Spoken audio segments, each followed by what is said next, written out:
undefeated heavyweight champ Deontay Wilder taking on unbeaten Tyson Fury in a rematch the world has been waiting for, live on pay-per-view, February 22nd, 9 Eastern. Get it on ESPN+. Meanwhile, in the NFL, Dwayne Haskins, his rookie season was defined by inconsistency, but he did get better as the season went on. In his last 2 starts, he threw 4 touchdowns without a pick with a QBR of 73 out of 100. And the team's senior VP of player development is Doug Williams, and he had this to say, quote, Haskins was doing what we expected him to do. He was ascending. Hopefully the way he goes now, he keeps going up. All eyes are going to be on him. At the same time, you've got a new coaching staff, and they're not married to him. Well, I'm looking at Graziano's face. What was that expression there? There's more to that. There were quotes before that were more positive about Haskins. But, yeah, this is what when new coach Ron Rivera has been clear. He has said we need to see out of Dwayne Haskins, we need to see him grow as a leader. We need to see him grow as a producer. We have other veteran options that we could go with, you know, in the meantime. So, yeah, I think not married to him is key here, right? I mean, Rivera's in charge there now. He didn't draft Haskins. He needs to see certain things from him. I think the key is the owner was very involved in the decision to draft Dwayne Haskins, and I think Dwayne Haskins is going to get every opportunity, in part as a result of that, but also based on what he showed toward the end of last year. So, interesting situation there for sure. As we've been discussing, very interesting veteran quarterback market this offseason if they want to go a different direction. Alex Smith is still on that roster and hasn't given up hope of returning to the field. So it could be a fascinating situation in Washington with Dwayne Haskins. First thing you said that's the most important. Dan Snyder loves him. And last time I checked, he's still signing all the checks. The second most important thing I've heard said about this is them trying to bring Trent Williams back. Yeah. Their starting left tackle. Dwayne Haskins, he's not Kyler Murray running around. And so you have to find a way to protect him in the pocket, draft some weapons around him.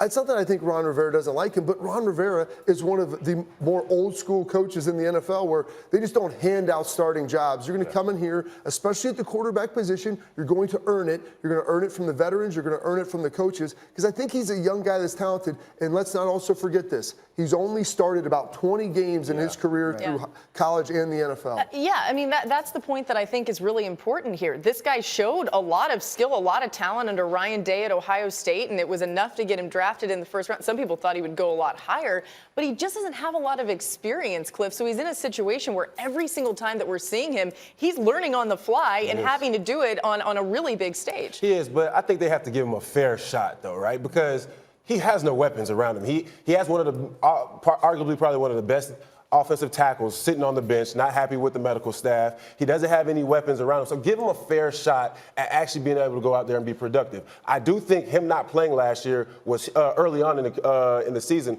was huge because it allowed him to see the speed of the game and allowed him to understand how the NFL works. But again, he doesn't have that many game reps, even from college. He doesn't have that many game reps to actually go out there and show what he has. But give him a real chance. Guys, with players. It has long been my contention that far more young quarterbacks in the NFL are ruined than developed. And I sincerely hope that has not already happened to Dwayne Haskins. But if you wanted to look up a perfect method to ruin a young quarterback, you couldn't do it any better than they've done it. From the moment they drafted him, when everyone on planet Earth wanted to make it clear the coaching staff didn't want him, but they didn't get rid of the coaching staff then, they waited until 5 or 6 games into the season to do it, so that everyone knew he was the object of this tug of war between ownership and the head coaching. Then he's in there, he's not in there. Now they're married to him, they're not married to him. We just said Cleveland. What can you say except build him up? John Gruden, what can you say except build him up? Washington, we're not married to him. They didn't want him in the first place. Yeah. And if you didn't want him, you shouldn't have taken him, because that's a kid with a lot of talent who obviously needed to be developed. Laura just pointed out, he played so little football, it's ridiculous. And what they are doing is the definition of how to ruin a young player. Bobby said it's not that Ron Rivera doesn't like him. The point is Ron Rivera doesn't know him, and they're starting from scratch. This new coaching staff is starting from scratch with this quarterback who played about half a season last year, and they'll see what they can build off of that. And by not starting him at the beginning of the year, you fire the coaching staff, and everything goes up in turmoil. but he didn't have the opportunity to go out there and fail early on. So he comes in, he wasn't viewed as the problem. People looked at him as maybe part of the solution, did a much better job in the second half of the year, so he can build on that. But Gurney, I agree with you. Like, they almost have destroyed this kid's career. It's going to be critical for him to get back on track. Let's get to another big story coming out of the weekend, the debut of the XFL. This was so much fun. Hope you got to tune in. Heading into the season, a lot have been made of some of the unique rules the league implemented, including the kickoff. It got a ton of attention on social media and around the league when it kicked off on Saturday. And here's what you need to know about the kickoff in the XFL. You see it on video there, but the kickoff has to be kicked in play between the 20-yard line and the end zone. If not, the ball is placed on the 45-yard line. The kicking and return team will line up just 5 yards apart at the 30 and 35-yard line and will not be able to move until the returner fields a kick. So we'll get to that in just a little bit, but I want to get you guys' reactions to just seeing the XFL. First of all, my favorite thing about it was the access. You're actually talking to players and coaches as it's happening. You're seeing coaches call plays from the sideline. You're even in the locker room at halftime. Really, really cool to see all of that. It's fantastic. And I was traveling here. I had a bunch of people asking me about it, which led me to believe, number one, they're watching. Oh, yeah. Number two, they're intently watching because they're talking about the tweaks with the NFL adopted. And I think people are enjoying watching the kickoffs. It's one of the most exciting plays in all of sports. They're bringing it back. They're making it safe. And if you watch that, and Cliff will sit there and tell you, that's how you operate kickoff late in the season during practice. You don't want guys running 50 yards. They're tired. They're beat up. And so you know what? We're going to do a mini field, which is what they do there. And you still have the opportunity now for those explosive plays that everybody wants to see.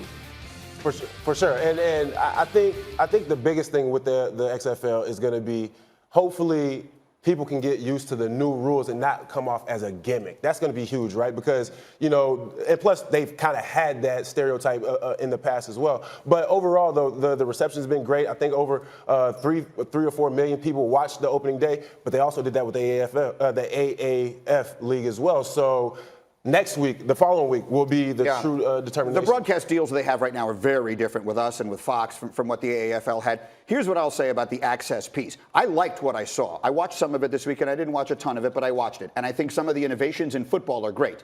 The access stuff is terrific, but that is not what carries a league. Yeah. That's like offering me free something I don't want in the first place if I don't want it. I'm not suggesting I don't want it. Right. I'm saying if I'm not interested in the football, then the idea that I have access to all this stuff I wouldn't otherwise have, I think only carries you so far. Having said that, the football was good.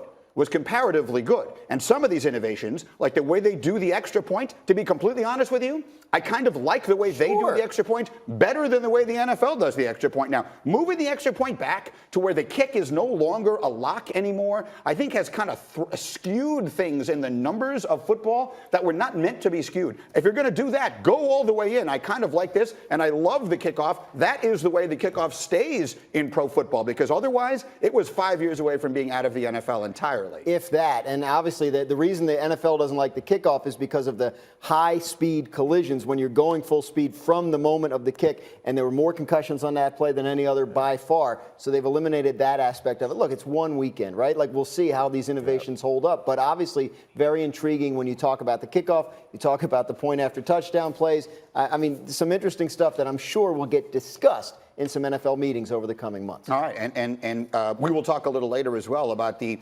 transparency they had in their replay reviews, which I thought got a lot of attention as well. Next big Monday doubleheader on ESPN and the ESPN app tonight in the ACC, 7 Eastern. Florida State at Cameron Indoor to take on number 7 Duke, and then a Big 12 matchup highlighted by the number 1 team in the country, Baylor.